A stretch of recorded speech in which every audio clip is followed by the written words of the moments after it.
నమస్కారం అప్టెక్ జాబ్స్ కి స్వాగతం నేను మీ వివేక్ ఇవాళ కరెంట్ అఫైర్స్ లో భాగంగా మనం చర్చించుకోబోయే కరెంట్ అఫైర్స్ అంశం భారతదేశంలో అభివృద్ధి సంఘాలు డెవలప్మెంటల్ గ్రూప్స్ ఇన్ ఇండియా మన భారతదేశంలో డెవలప్మెంట్ అభివృద్ధి అనే అంశం ఎప్పుడొచ్చినా సరే మనందరి దృష్టి ఎప్పుడు కూడా ప్రభుత్వం వైపే వెళ్ళిపోతుంది ఆఫ్ కోర్స్ కొన్నిసార్లు ప్రైవేట్ కంపెనీస్ లేదు మల్టీనేషనల్ కార్పొరేషన్స్ డెవలప్మెంట్ సాగిస్తాయన్న సంగతి మనకి కొంచెం కొద్దో గొప్ప తెలిసినా సరే మనం ఇన్ జనరల్గా డెవలప్మెంట్ ఎవరు చేయాలి అంటే వెంటనే గవర్నమెంట్ చేయాలి అని చెప్తాము బట్ ఇక్కడ మనం జాగ్రత్తగా గమనిస్తే ప్రభుత్వంతో పాటు there are some other groups which are also doing the very same thing అందులో మనం ముఖ్యమైన గమనిస్తే కనుక మూడు ఉన్నాయి ఆ మూడు ఏంటివి అని అంటే ఒకటి సెల్ఫ్ హెల్ప్ గ్రూప్స్ స్వయం సహాయక బృందాలు రెండు ఎన్జిఓస్ నాన్ గవర్నమెంటల్ ఆర్గనైజేషన్స్ ప్రభుత్వేతర సంస్థలు అలానే మూడు కోఆపరేటివ్ సొసైటీస్ సహకార సంఘాలు మరి ఈ మూడింటికి సంబంధించి మన రాజ్యాంగంలో ఏమన్నా ప్రకరణలు ప్రస్తావిస్తున్నాయా ఒకవేళ ప్రకరణలు ఒక విధంగా ప్రస్తావిస్తే కనుక ఏ ప్రకరణలు వాటి గురించి ప్రస్తావిస్తున్నాయి ఇప్పుడు సెల్ఫ్ హెల్ప్ గ్రూప్ ఒకవేళ ఫామ్ అయితే కనుక దాన్ని రిజిస్టర్ చేయడం మ్యాండేటరీయా లేదు కేవలం అది కోఆపరేటివ్ సొసైటీస్కి మటుకే వర్తిస్తుందా ఇలా రాజ్యాంగాన్ని దృష్టిలో పెట్టుకుని రాజ్యాంగ ప్రకరణలను దృష్టిలో పెట్టుకుని అవి ఏ భాగాల్లో ఉన్నాయి వాటి గురించి తెలుసుకుంటూ పోటీ పరీక్షలకి సంబంధించి ఆ మూడు అంశాలకి సంబంధించి ఏవైతే ప్రశ్నలు అడిగే అవకాశం చాలా ఎక్కువగా ఉందో వాటికి సంబంధించిన పూర్తి సమాచారం మనం ఈ వీడియోలో తెలుసుకోవడానికి ప్రయత్నం చేద్దాం అండ్ కన్సిడరింగ్ వీటి గురించి చాలామందికి పెద్దగా అవగాహన ఉండదు కాబట్టి నేను మిమ్మల్ని ముందుగానే రిక్వెస్ట్ చేస్తూ ఉన్నాను ఈ వీడియోని ఎంతమందికి వీలైతే అంతమందికి షేర్ చేయండి అలానే మీరు ఒకవేళ అప్టెక్ జాబ్స్ యూట్యూబ్ ఛానల్కి ఫస్ట్ టైం వచ్చినట్టయితే ఛానల్ని సబ్స్క్రైబ్ చేసుకోవడం మటుకు మర్చిపోవద్దు అలానే మీరు కానీ మీకు తెలిసిన వాళ్ళు friends and family members relatives colleagues ఎవరైనా సరే ఒకవేళ టీఎస్పీఎస్సీ గ్రూప్ 2కి ప్రిపేర్ అవుతూ ఉన్నా ఏపీపీఎస్సీ గ్రూప్ 2 మెయిన్స్కి ప్రిపేర్ అవుతూ ఉన్నా సరే మీ అందరికీ ఒక ఇంపార్టెంట్ అప్డేట్ ఏంటంటే అప్టెక్ జాబ్స్ యాప్ ఈ రెండు కోర్సెస్కి సంబంధించి full courses with section wise test సిరీస్ని 3 నెలల వ్యాలిడిటీతో 999 రూపాయలకే మీ ముందుకు తీసుకువచ్చింది ఇక్కడ మీరు టాపిక్ వైజ్ వీడియోస్తో పాటు ఆ టాపిక్కి సంబంధించిన స్టడీ మెటీరియల్ పీడిఎఫ్ రూపంలో పొందుతారు అలానే ఆ టాపిక్కి సంబంధించిన టాపిక్ వైజ్ టెస్టులు ఉంటాయి ఆ టాపిక్ వైజ్ టెస్ట్కి సంబంధించిన వీడియో ఎక్స్ప్లెనేషన్ కూడా అందించడం జరుగుతుంది అలానే నోటిఫికేషన్లో ఏవైతే సెక్షన్స్ మెన్షన్ చేశారో వాటి ఆధారంగా మీకు సెక్షన్ వైజ్ టెస్టులు ఆ సెక్షన్ వైజ్ టెస్ట్లకు సంబంధించిన వీడియో ఎక్స్ప్లెనేషన్ కూడా ప్రొవైడ్ చేస్తుంది అండ్ రిమెంబర్ ఇలా టెస్ట్లు ప్రొవైడ్ చేస్తూ ఆ టెస్ట్లకి వీడియో ఎక్స్ప్లెనేషన్ ప్రొవైడ్ చేస్తున్న one and only app అప్టెక్ jobs app ఈ అందు వచ్చిన అవకాశాన్ని మీరు సద్వినియోగం చేసుకుని ఈ తక్కువ సమయంలో మీ కంఫర్ట్ని మీరు వదులుకోకుండా కంఫర్టబుల్గా మీరు ప్రిపేర్ అవుతూ at the very same time ఏవైతే ఎగ్జామ్స్ ఉన్నాయో వాటిని క్లియర్ చేయాలి క్వాలిఫై చేయాలనేది కూడా అప్టెక్ జాబ్స్ యొక్క లక్ష్యం సో దాన్ని మీరు కూడా రియలైజ్ అయ్యి ఒకసారి యాప్ ఓపెన్ చేసి ఏవైతే ఫ్రీ వీడియోస్ ఉన్నాయో వాటిని చూసి ఒక వైజ్ డిసిజన్ తీసుకుని మీ గవర్నమెంట్ ఎగ్జామ్ ప్రిపరేషన్లో మీ గవర్నమెంట్ జాబ్ యొక్క డ్రీమ్ గోల్ ఏదైతే ఉందో దాన్ని రీచ్ అవ్వాలి అన్న ఈ ప్రయాణంలో మమ్మల్ని కూడా భాగస్వామ్యం చేస్తారని ఆశిస్తూ మీ అందరికీ కూడా all the very best On that note, let's get into the details of today's current affair, the developmental groups of India, అభివృద్ధి సంఘాలు మన భారతదేశంలో ఇక్కడ మనం జాగ్రత్తగా గమనిస్తే మనం ఇందాక అనుకున్నట్టుగా we are going to talk about 3 major things ఒకటి సెల్ఫ్ హెల్ప్ గ్రూప్స్ ఇంకొకటి కోఆపరేటివ్ సొసైటీస్ ఇంకొకటి వచ్చేసి ఎన్జిఓస్ ముందుగా మనం సెల్ఫ్ హెల్ప్ గ్రూప్స్ గురించి తెలుసుకోవడానికి ప్రయత్నం చేద్దాం అంటే స్వయం సహాయక సంఘాలు లేదా స్వయం సహాయక బృందాలు సెల్ఫ్ హెల్ప్ గ్రూప్స్ ఇంతకీ ఈ సెల్ఫ్ హెల్ప్ గ్రూప్స్ ఏ విధంగా పనిచేస్తాయంటే దే ఆర్ సెల్ఫ్ గవర్న్ అంటే ఆ గ్రూప్ ఏదైతే ఉందో వాటికి సంబంధించిన రూల్స్ వాళ్ళే ఫామ్ చేసుకుంటారు and peer controlled information group of people peer control అంటే ఒకళ్ళకి ఒకళ్ళు మోస్ట్లీ తెలిసిన వాళ్ళే ఉంటారు with similar socio economic backgrounds and interest వాళ్ళ యొక్క సామాజిక ఆర్థిక పరిస్థితులు వాళ్ళ యొక్క సామాజిక ఆర్థిక లక్ష్యాలు కూడా ఆల్మోస్ట్ మ్యాచ్ అవుతాయి సో అలా ఎవరైతే ఉన్నారో వాళ్ళందరూ కూడా కామన్ ఇంట్రెస్ట్ కామన్ అబ్జెక్టివ్స్తో అంటే ఇద్దరికి కూడా సేమ్ గోల్ ఉంది ఒక పర్టికులర్ థింగ్ని అచీవ్ చేయాలని చెప్పి అలా ఉన్న వాళ్ళందరూ కూడా ఒక గ్రూప్ లాగా ఫామ్ చేస్తారు సో ఇక్కడ మనం జాగ్రత్తగా గమనిస్తే ఇన్ జనరల్గా సాధారణంగా ఒక స్వయం సహాయక బృందాల్లో ఎంతమంది సభ్యులు ఉంటారు అంటే 5 నుంచి 20 మంది ఉంటారు అండ్ రిమెంబర్ ఒక సెల్ఫ్ హెల్ప్ గ్రూప్కి రిజిస్ట్రేషన్ అంటే నమోదు చేయించుకోవడం అవసరం లేదు it's not required for a self help group ఎస్హెచ్జీస్ use saving amounts for giving loans to members so 5 నుంచి 20 మంది వాళ్ళు ఒక గ్రూప్గా ఫామ్ చేసి వాళ్ళు ఎంతో కొంత సేవింగ్స్ చేసుకుంటూ ఆ సేవింగ్స్లోంచి ఎవరికైనా అవసరాలు ఉంటే కనుక వాళ్ళకి లోన్స్ ఇచ్చి అట్లా వాళ్ళే ఒక విధంగా సహాయపడుతూ ఉన్నారు సెల్ఫ్ హెల్ప్ గ్రూప్స్ స్వయం సహాయక బృందాలు NABARD's National Bank for Agricultural and Rural Development SHG bank linkage program in the year 1992 to connect SHGs with formal banking institutions. So ఈ స్వయం సహాయక బృందాలు ఏవైతే ఉన్నాయో వాళ్ళు కొంచెం సేవ్ చేసుకుంటూ వాళ్ళలోనే వాళ్ళకి లోన్లు ప్రొవైడ్ చేస్తున్నారు కానీ వాళ్ళకంటూ ఒక ఫార్మల్ ఫైనాన్షియల్ ఇన్స్టిట్యూషన్ బ్యాకింగ్ లేదు. అయితే 1992వ సంవత్సరంలో నాబార్డ్ సంస్థ ఎస్హెచ్జి బ్యాంక్ లింకేజ్ ప్రోగ్రామ్, అంటే బేసిక్ ఇది ఒక బ్యాంకే కదా end of the day, so SHG గ్రూప్స్ని బ్యాంక్తో లింక్ చేయాలని ఈ కార్యక్రమాన్ని తీసుకొచ్చింది. తద్వారా వాళ్ళకి ఏవైతే సంఘటిత ఫైనాన్షియల్ ఇన్స్టిట్యూషన్ అంటే ఆర్గనైజ్డ్ ఫార్మలైజ్డ్ బ్యాంకింగ్ ఇన్స్టిట్యూషన్స్ ఉంటాయో వాటితో లింకేజ్ని ఎస్టాబ్లిష్ చేశారనమాట. అలానే ఒక వెరీ ఇంట్రెస్టింగ్ ఫ్యాక్ట్ మనం జాగ్రత్తగా గమనిస్తే ఈ స్వయం సహాయక బృందాలకి సంబంధించి 88% ఆఫ్ ఎస్హెచ్జీస్ in India have all women members. అంటే ఒకవేళ భారతదేశం అంతా కూడా 100 స్వయం సహాయక బృందాలు ఏర్పడితే అందులో 88 కంప్లీట్గా మహిళలు ఉన్న స్వయం సహాయక బృందాలే. దీన్ని బట్టి మనకి ఏమర్థమవుతుంది, మహిళలు మనం ఇన్ జనరల్గా అంటూ ఉంటాం కదా ఎప్పుడు కలవరు అని. No, it's wrong. Self help groups are the best example to prove that మహిళలు కావాలి అని తలుచుకుంటే కనుక, అవ్వాలి అని తలుచుకుంటే కనుక వాళ్ళందరూ కలిసికట్టుగా ఎంత దూరమైనా వెళ్ళగలరు. దానికి మనం 2 బెస్ట్ ఎగ్జాంపుల్స్ గమనిస్తే కనుక సెల్ఫ్ ఎంప్లాయిడ్ విమెన్స్ అసోసియేషన్ సేవ, అలానే Kudumbashree in Kerala as well. For example ఒకవేళ మనం కుటుంబశ్రీ గురించి తెలుసుకోవడానికి ప్రయత్నం చేస్తే కనుక బేసిక్గా లోకల్ సెల్ఫ్ గవర్నెన్స్ అవ్వచ్చు. అండ్ మోర్ ఓవర్ ఇక్కడ మనం జాగ్రత్తగా గమనిస్తే ఇది కేరళ రాష్ట్రంలో కమ్యూనిస్ట్ పార్టీ ఏదైతే ఉందో అది తీసుకొచ్చిన initiative. But at the very same time ఈ కుటుంబశ్రీకి బేసిక్గా ఏ పొలిటికల్ పార్టీతో అఫిలియేషన్ అయితే లేదు. Rather it is driven towards women empowerment, it is driven towards women's participation in political activities, it is driven towards women's participation and work force empowerment and also work force improvement in local self government as well. So ఈ విధంగా self help గ్రూప్స్కి సంబంధించిన ముఖ్యమైన అంశాలు ఇవి. ఒకటి, ఒకళ్ళకి తెలిసిన వాళ్ళే, పియర్ టు పియర్. పియర్ అంటే ఫ్రెండ్ అని అర్థం అనమాట. సో తెలిసిన వాళ్ళే సిమిలర్ సోషియో ఎకనామిక్ బ్యాక్గ్రౌండ్, అంటే ఆల్మోస్ట్ వాళ్ళ యొక్క సామాజిక ఆర్థిక పరిస్థితులు ఒకటే విధంగా ఉంటాయి, వాళ్ళ యొక్క లక్ష్యాలు కూడా ఆల్మోస్ట్ సిమిలర్గా ఉంటాయి. అలాంటి ఒక 5 నుంచి 20 మంది కలిసి ఒక సెల్ఫ్ హెల్ప్ గ్రూప్ని ఫామ్ చేస్తారు. అండ్ దాని రిజిస్ట్రేషన్ మ్యాండేటరీ కాదు, అవసరం లేదు దానికి. అలానే ఇక్కడ మనం జాగ్రత్తగా వస్తే ఎక్కువ శాతం స్వయం సహాయక బృందాలు ఏవైతే వాటిలో మహిళలే పూర్తిగా సభ్యులుగా ఉన్నారు. అలా దానికి సంబంధించి ఒక కార్యక్రమం కూడా నాబార్డ్ తీసుకువచ్చింది. So those are things with respect to self help groups. Now let's talk about cooperative societies. ఇప్పుడు మనం సహకార సంఘాల గురించి తెలుసుకోవడానికి ప్రయత్నం చేద్దాం. People centred enterprises owned, controlled and run by and for their members. ఇక్కడ మనం జాగ్రత్తగా గమనిస్తే సహకార సంఘాలు అనేవి ప్రజలు ఎవరైతే ఉన్నారో వాళ్ళు యజమానులుగా ఉంటూ వాళ్లే దాన్ని నియంత్రిస్తూ వాళ్లే దాన్ని నడుపుతూ ఉంటారనమాట. దీనికి మనం బెస్ట్ ఎగ్జాంపుల్ అమూల్గా చెప్పొచ్చు. Amul, Anand milk union limited. మన ఇన్ జనరల్గా ఏదైతే గుజరాత్లో ఆనంద్ ప్రాంతం ఉందో అక్కడ ఒక మిల్క్ యూనియన్ ఎస్టాబ్లిష్ అయింది, ఒక కోఆపరేటివ్ సొసైటీ. అక్కడ బేసిక్గా ఎవరైతే పాలు బేసిక్గా అమ్ముకుంటూ ఉన్నారో ఫార్మర్స్ వాళ్ళందరూ కూడా వాళ్ళే అందులో భాగస్వాములు, వాళ్ళే దాన్ని రన్ చేస్తున్నారు, వాళ్ళే దాన్ని కంట్రోల్ చేస్తున్నారు, వాళ్ళే అంతా కూడా చూసుకుంటూ ఉన్నారు. Anand milk union limited one of the most successful cooperative societies in India అని చెప్పొచ్చు. Capital raised through shared contributions from members.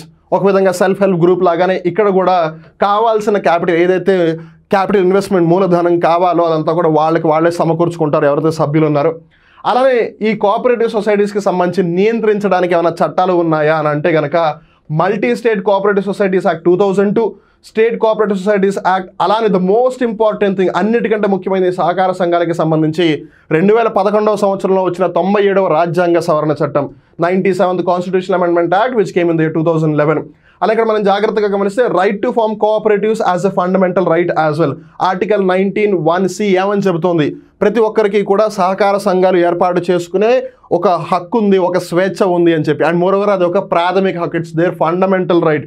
అలానే ఆర్టికల్ 43(b) రాజ్య విధాన ఆదేశిక సూత్రాల్లో ఒక భాగం, డైరెక్టివ్ ప్రిన్సిపల్స్ ఆఫ్ స్టేట్ పాలసీలో ఒక భాగం, అదేమని చెప్తోంది, ప్రమోషన్ ఆఫ్ కోఆపరేటివ్, సహకార సంఘాలని ఇంకా మరింతగా పెంపొందించాలి, వాటికి సాయపడాలి అని చెప్పి, అలానే వాటికి ఊతం అందించాలి అని.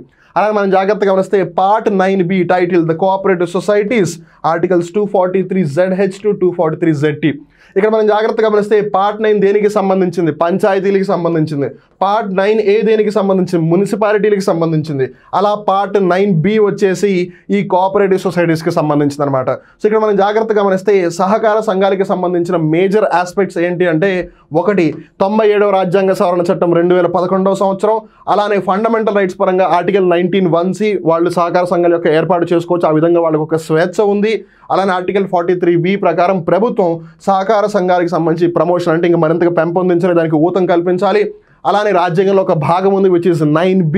అలానే ఆర్టికల్స్ పరంగా చూస్తే కనుక 243(zh) నుంచి 243(zt) వరకు కూడా సహకార సంఘాల గురించి ప్రస్తావిస్తుంది. అలానే సహకార సంఘాలకు సంబంధించి మనం బెస్ట్ ఎగ్జాంపుల్స్ తీసుకుంటే కనుక మనం ఇందాక అనుకున్నట్టుగా Anand milk union limited Amul, అలానే IFFCO Indian farmers fertilisers cooperative అనమాట. So Indian farmers fertilisers cooperative అలానే అమూల్ ఈ రెండు కూడా one of the most successful అలానే ప్రామినెంట్ కోఆపరేటివ్ సొసైటీస్ అని చెప్పొచ్చు. ఇప్పుడు మనం ఈ డెవలప్మెంటల్ గ్రూప్స్ డెవలప్మెంట్ ఆర్గనైజేషన్స్ ఏవైతే ఉన్నాయి ఇండియాలో, మనం ముందుగా సెల్ఫ్ హెల్ప్ గ్రూప్స్ స్వయం సహాయక బృందాల గురించి తెలుసుకున్నాం, తర్వాత కోఆపరేటివ్ సొసైటీస్ సహకార సంఘాల గురించి తెలుసుకున్నాం. ఇప్పుడు మనం మూడవదైన నాన్ గవర్నమెంటల్ ఆర్గనైజేషన్స్ ఎన్జిఓస్ అంటే ప్రభుత్వేతర సంస్థల గురించి లేదు ప్రభుత్వేతర సంఘాల గురించి తెలుసుకోవడానికి ప్రయత్నం చేద్దాం. Pursue activities to relieve suffering, promote the interests of the poor, protect the environment, provide basic social services or undertake community development. So NGOs in general గా ఏం చేస్తాయి అని అంటే ఎవరైతే సఫర్ అవుతున్నారో వాళ్ళని ఆ సఫర్ నుంచి బయటికి తీసుకురావడం. ఫర్ ఎగ్జాంపుల్ కొంతమంది సెక్షువల్ హెరాస్మెంటో లేదు డొమెస్టిక్ హెరాస్మెంటో లేదు తల్లిదండ్రులు లేని వాళ్ళు ఇట్లా ఏదో ఒక సఫరింగ్లో ఉంటారు, వాళ్ళని అందులోంచి బయటికి తీసుకురావడానికి. అలానే promote the interest of the poor పేదవాళ్ళకి ఏదో ఒక విధంగా సాయం చేసేలాగా. అలానే పర్యావరణాన్ని కాపాడడానికి స్పెసిఫిక్గా కొన్ని ఎన్జిఓలు వర్క్ చేస్తూ ఉంటాయి. అలానే ప్రొవైడ్ బేసిక్ సోషల్ సర్వీసెస్, అలానే undertake community development as well. So in జనరల్గా కమ్యూనిటీ డెవలప్ చేయడానికి ఏవైతే ఆస్పెక్ట్స్ కావాలో వాటి మీద ఫోకస్ చేస్తుంటుంది. సో ఒక్కొక్క ఎన్జిఓకి ఒక్కొక్క ఆబ్జెక్టివ్ ఉండొచ్చు. ఒకళ్ళేమో ఎన్వైర్న్మెంట్ మీద టార్గెట్ చేయొచ్చు, ఒకళ్ళేమో పేద విద్యార్థులు ఎవరైతే ఉన్నారో వాళ్ళకి చదువు చెప్పించే అంశం గురించి అవ్వచ్చు, ఇంకొంతమంది గ్రామీణ ప్రాంతాల్లోకి వెళ్ళి వాళ్ళకి బేసిక్ హెల్త్ చెకప్స్ కానీ ఇవన్నీ కండక్ట్ చేస్తూ ఉండొచ్చు. So that's what the NGOs do. మరి ఈ ఎన్జిఓలు ఏవైతే ఉన్నాయో అవి ఏ చట్టాల ఆధారంగా నమోదవుతాయని గమనిస్తే కనుక సొసైటీస్ రిజిస్ట్రేషన్ యాక్ట్ 1860, ఒకవేళ అది ట్రస్ట్గా ఫామ్ అయితే కనుక ఇండియన్ ట్రస్ట్ యాక్ట్ 1882, అలానే ఒకవేళ అది కంపెనీగా నమోదైతే కనుక సెక్షన్ 8 కంపెనీస్ యాక్ట్ 2013. సో ఇక్కడ మనం జాగ్రత్తగా గమనిస్తే ఒక ఎన్జిఓ 3 విధాలుగా రిజిస్టర్ అవ్వచ్చు, either as a society, either as a trust or either as a company. Society అయితే ఈ చట్టం ప్రకారం, ట్రస్ట్ అయితే ఈ చట్టం ప్రకారం, ఒకవేళ కంపెనీ అయితే ఈ సెక్షన్ ప్రకారం. అండ్ జాగ్రత్త గుర్తుపెట్టుకోండి, సెల్ఫ్ హెల్ప్ గ్రూప్స్ అలానే కోఆపరేటివ్ సొసైటీస్ అలానే ఎన్జిఓస్. సెల్ఫ్ హెల్ప్ గ్రూప్స్కి రిజిస్ట్రేషన్ అనేది అవసరం లేదు, కోఆపరేటివ్ సొసైటీస్కి అలానే ఎన్జిఓస్కి రిజిస్ట్రేషన్ అంటే నమోదు అనేది కంపల్సరీ అనమాట. అలానే మరి ఈ ప్రభుత్వేతర సంస్థలకు సంబంధించిన రాజ్యాంగ ప్రొవిజన్స్ ఏమైనా ఉన్నాయని అంటే కాన్స్టిట్యూషనల్ ప్రొవిజన్స్ ఏమైనా ఉన్నాయంటే ఒకటి again article 19(1)(c). Just like cooperative societies ఎలా అయితే వాళ్ళు ఏర్పాటు చేసుకునే స్వేచ్ఛ వాళ్ళకు ఉందో అలా నాన్ గవర్నమెంటల్ ఆర్గనైజేషన్ ఎస్టాబ్లిష్ చేసే హక్కు కూడా వాళ్ళకి అదే ఆర్టికల్ ప్రకారం లభిస్తుంది. And article 43 again which is a part of DPSP. అలానే concurrent list mentions charities and charitable institutions. So బేసిక్గా ఎన్జిఓస్ అవ్వచ్చు, చారిటీ సంస్థలు అవ్వచ్చు, ఈ అంశాలు ఏదైతే మనం షెడ్యూల్ 7 ప్రకారం చూస్తామో అందులో ఉమ్మడి జాబితాలో పేర్కొనబడింది అనమాట. It has been mention in the concurrent list. So బేసిక్గా మన కాన్స్టిట్యూషన్లో ఉన్న 12 షెడ్యూల్లో 7వ షెడ్యూల్ సెపరేషన్ ఆఫ్ పవర్స్ అధికారాల విభజన అనే అంశం గురించి ప్రస్తావిస్తుంది. అందులో union list, state list, concurrent list, కేంద్ర జాబితా, రాష్ట్ర జాబితా, ఉమ్మడి జాబితాను ప్రస్తావిస్తుంది. సో ఈ చారిటీస్, చారిటబుల్ ఇన్స్టిట్యూషన్స్, ఎన్జిఓస్ ఒక విధంగా ఆ కాంకరెంట్ లిస్ట్ అనే దాంట్లోకి వస్తాయన్నమాట. అంటే దానికి సంబంధించిన చట్టాలు ఇటు కేంద్ర ప్రభుత్వాలైనా చేయొచ్చు, అటు రాష్ట్ర ప్రభుత్వాలైనా చేయొచ్చు అని దాని అర్థం.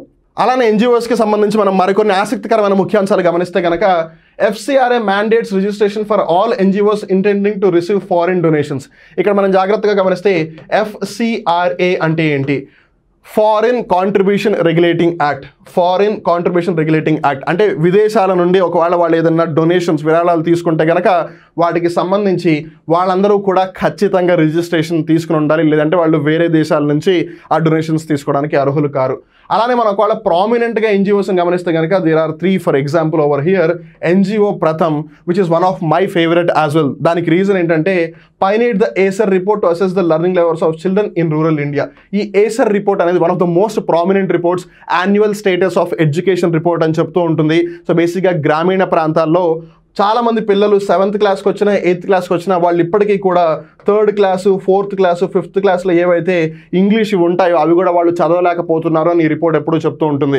చాలామంది 8వ తరగతి వెళ్ళినా సరే 5వ తరగతిలో ఉన్న ఎడిషన్స్, సబ్ట్రాక్షన్స్, మల్టిప్లికేషన్స్, డివిజన్స్ కూడా సరిగ్గా చేయలేకపోతున్నారు వాళ్ళు. అలానే ఇంగ్లీషు, అలానే తెలుగు లేదు వాట్ ఎవర్ లాంగ్వేజెస్ ఏవైతే ఉన్నాయో వాళ్ళు అవి కూడా సరిగ్గా చదవలేకపోతున్నారు అని చెప్పి ఈ రిపోర్ట్ చెప్తూ ఉంటుంది. వీలైతే ఒక 5-10 నిమిషాలు సమయం తీసుకుని ఈ అసర్ రిపోర్ట్ చదవండి, మీకు కూడా తెలుస్తుంది ప్రజలు పిల్లల్ని స్కూల్కి అయితే పంపిస్తున్నారు కానీ వాళ్ళకి నిజంగా క్వాలిటీ ఆఫ్ ఎడ్యుకేషన్ ఏదైతే ఉంటుందో యాక్చువల్గా అది రావట్లేదు అన్ఫార్చునేట్లీ అని. And that's what NGO Pratham does. అలానే అక్షయ్ పాత్ర ఫౌండేషన్ వచ్చేసి it provides nutritious mid day meals to school children. పాఠశాలలకు వెళ్ళే పిల్లలందరికీ కూడా పోషకాహారాన్ని అందిస్తూ ఉంటుంది అక్షయ్ పాత్ర అనే ఎన్జిఓ. అలానే ఎన్జిఓ ఒక దర్పణ్ ప్లాట్ఫామ్ కూడా క్రియేట్ చేసింది. దర్పణ్ అంటే ఒక విధంగా అద్దం అని చెప్పొచ్చు. అద్దం బేసిక్గా ఏం చేస్తుంది, మనం ఏం చేస్తున్నాం మనకు అదే తిరిగి చూపిస్తుంది. సో బేసిక్గా it's an interface between NGOs and government bodies. So ప్రభుత్వ సంస్థలతో కలిసి పనిచేసే కొన్ని ఎన్జిఓలు ఉంటాయి. సో వాళ్ళిద్దరు కలిసి ఏ విధమైన చర్యలు తీసుకుంటున్నారు, ఏ విధమైన మార్పులు తీసుకువస్తున్నారు అని అందరికీ చూపించడానికి ఒక ప్లాట్ఫామే ఈ దర్పణ్ ప్లాట్ఫామ్ అనమాట. సో అట్లా we can have 3 prominent examples of NGOs. So అలా మనం జాగ్రత్తగా గమనిస్తే ఎస్హెచ్జీస్ పరంగా ఒకటి సేవ అనే సంస్థ, అలానే కుటుంబశ్రీ, ఎస్హెచ్జి సెల్ఫ్ హెల్ప్ గ్రూప్స్కి సంబంధించి. అలానే మనం కోఆపరేటివ్ సొసైటీస్ గమనిస్తే అమూలు, అలానే ఇఫ్కో. అలానే మన ఎన్జిఓస్కి సంబంధించి గమనిస్తే ప్రథము, అలానే అక్షయ్ పాత్ర foundation and even NGO Darpan platform. So చూసారు కదా, మేబీ చాలామంది ఇది అంత ఇంపార్టెంట్ టాపిక్ అని అనుకోకపోవచ్చు. You never know. పోటీ పరీక్షల్లో ఎప్పుడు ఎక్కడి నుంచి ఏ ప్రశ్న అడుగుతారో మన ఎవ్వరికీ తెలియదు. It's something like omni directional thing అనమాట. ఎప్పుడు ఎక్కడి నుంచి ఏమైనా రావచ్చు. అందుకని ఆల్వేస్ బీ ప్రిపేర్డ్. మీ కళ్ళు ఎప్పుడు తెరిచే ఉంచండి, చెవులు ఎప్పుడు తెరిచే ఉంచండి. అన్నీ వింటూ ఉండండి, అన్నీ చూస్తూ ఉండండి, అన్నీ నేర్చుకుంటూ ఉండండి. ఇన్ఫర్మేషన్ని జాగ్రత్తగా ప్రాసెస్ చేసుకోండి. ఎప్పటికప్పుడు రివిజన్ కూడా చేసుకుంటూ ఉండండి. మరి భారతదేశంలో డెవలప్మెంట్ అంటే ఎప్పుడు గవర్నమెంట్ ఒక్కటే డెవలప్మెంట్ అనేది చూసుకుంటుంది అని అనుకుంటున్న వాళ్ళందరికీ కూడా ఒక కనువిప్పు కలిగింది అని అనుకుంటున్నాను.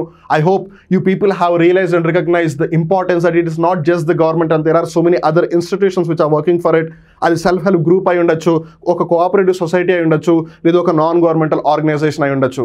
సెల్ఫ్ హెల్ప్ గ్రూప్కి రిజిస్ట్రేషన్ అవసరం లేదు, బట్ కోఆపరేటివ్ సొసైటీస్కి అలానే ఎన్జిఓస్కి రిజిస్ట్రేషన్ మ్యాండేటరీ. అండ్ ఒకవేళ ఎన్జిఓస్ ఫారిన్ కంట్రీస్ నుంచి డొనేషన్స్ తీసుకుంటే కనుక ఖచ్చితంగా రిజిస్ట్రేషన్ తీసుకుని ఉండాలి. There is no other way out అనమాట. సో అలా వీటికి సంబంధించి ఒక బేసిక్ ఇన్ఫర్మేషన్ అయితే తెలుసుకున్నారని అనుకుంటున్నాను. I hope with this you will be able to attempt any question if that comes in the exam, because we also have talked about the constitutional provisions as well. రాజ్యాంగంలో ఏవైతే అంశాలు ప్రస్తావించబడ్డాయో వాటి గురించి కూడా తెలుసుకున్నాం. కాబట్టి మీరు పరీక్షల్లో ఖచ్చితంగా వీటికి సంబంధించిన ప్రశ్నలు వస్తే అటెంప్ట్ చేయగలుగుతారని మేము ధీమాతో ఉన్నాము. మీరు కూడా అదే ధీమాతో ఉన్నారని ఆశిస్తూ ఉన్నాము. ధీమా అంటే గుర్తుకు వచ్చింది టీఎస్పీఎస్సీ, సారీ ఇప్పుడు పేరు మారింది కాబట్టి టీజీపీఎస్సీ, తెలంగాణ పబ్లిక్ సర్వీస్ కమిషన్కి సంబంధించి గ్రూప్ 2 పరీక్ష అవ్వచ్చు, ఆంధ్రప్రదేశ్ పబ్లిక్ సర్వీస్ కమిషన్కి సంబంధించి గ్రూప్ 2 మెయిన్స్ పరీక్ష అవ్వచ్చు. వీటి కనుక మీరు ప్రిపేర్ అవుతూ ఉన్నట్టయితే మీ దగ్గర సమయం చాలా తక్కువ ఉందన్న సంగతి మాకు కూడా తెలుసు. కానీ చాలామంది పరిస్థితులు ఒగ్గి వాళ్ళు ఏం చేస్తారు, నేను ఇంటి నుంచి బయటికి వెళ్ళలేని పరిస్థితి, లేదు నా ఆరోగ్యం బాగాలేదు అని whatever be the reason they won't be preparing. మీ అందరికీ కూడా ఒక best solution, the one and only solution uptake jobs app provide చేస్తుంది. అదేంటంటే మీరు ఇంట్లోనే ఉంటూ ఎటువంటి ఇబ్బందులు పడకుండా హ్యాపీగా ఏమీ మిస్ అవ్వకుండా ఎగ్జామ్ క్లియర్ చేసే అంతగా మీకు ప్రిపరేషన్ కల్పిస్తుంది అప్టేక్ జాబ్స్. మీకు నోటిఫికేషన్లో ఇచ్చిన సిలబస్ని ఆధారంగా చేసుకుని వీడియో క్లాసెస్ ఉంటాయి. ఆ సిలబస్కి తగ్గట్టు ఏవైతే వీడియో క్లాసెస్ ఉన్నాయో వాటికి సంబంధించిన స్టడీ మెటీరియల్ పీడిఎఫ్ రూపంలో మీకు లభిస్తుంది. అలానే ఆ టాపిక్స్కి సంబంధించిన టాపిక్ వైజ్ టెస్టులు ఉంటాయి. ఆ టాపిక్ వైజ్ టెస్ట్లకు సంబంధించిన వీడియో ఎక్స్ప్లెనేషన్ కూడా అందించడం జరుగుతుంది. సో దట్ ఒకవేళ మీరు ఏదైనా తప్పులు చేస్తే కనుక మీకు ఆ తప్పులు ఎక్కడ చేశారు, ఎందుకు చేశారు, వాటిని ఎలా సరిదిద్దుకోవాలనే అంశం గురించి కూడా తెలుస్తుంది. అలానే నోటిఫికేషన్లో మెన్షన్ చేసిన సెక్షన్స్ ఆధారంగా సెక్షన్ వైజ్ టెస్టులు కూడా కండక్ట్ చేస్తారు. రిమెంబర్, ఈ సెక్షన్ వైజ్ టెస్టులు, టాపిక్ వైజ్ టెస్టులు ఒకటి కాదు, వేరు. ఈ సెక్షన్ వైజ్ టెస్టుల్లో భాగంగానే మీకు సెక్షన్ వైజ్ టెస్టులతో పాటు గ్రాండ్ టెస్టులు కూడా కండక్ట్ చేస్తారు. అండ్ వీటికి కూడా వీడియో ఎక్స్ప్లెనేషన్ ప్రొవైడ్ చేస్తుంది uptake jobs, which is the one and only one app which is providing it in both the Telugu speaking states. అందుకని వచ్చిన అవకాశాన్ని మీరు సద్వినియోగం చేసుకుంటారు అని 999 రూపాయలకే 3 నెలల వ్యాలిడిటీతో అందించబడుతున్న ఈ కోర్సెస్ని మీరు ఒకసారి ఒక లుక్ వేస్తారు అని. అండ్ రిమెంబర్, ఒకవేళ ఈ కోర్సెస్ని మీరు ఒకవేళ ఈ కోర్సెస్ని కనుక మీరు కొనుక్కోవాలి అని అనుకుంటే కనుక వెంటనే గూగుల్ ప్లే స్టోర్లోకి వెళ్ళి అప్టేక్ జాబ్స్ యాప్ని ఇన్స్టాల్ చేసుకుని మీరు ఈ కోర్సెస్ని పర్చేస్ చేయొచ్చు. అండ్ ఒకవేళ మీకు నమ్మకం కుదరకపోయినట్టయితే పర్చేస్ చేసే ముందు మీరు ఏవైతే ఫ్రీ వీడియోస్ ఉన్నాయో వాటిని కూడా ఒకసారి చూడొచ్చు. ఒకవేళ అయినా సరే ఏదైనా డౌట్ ఉంటే కనుక 9133449696 నెంబర్కి కాల్ చేయండి.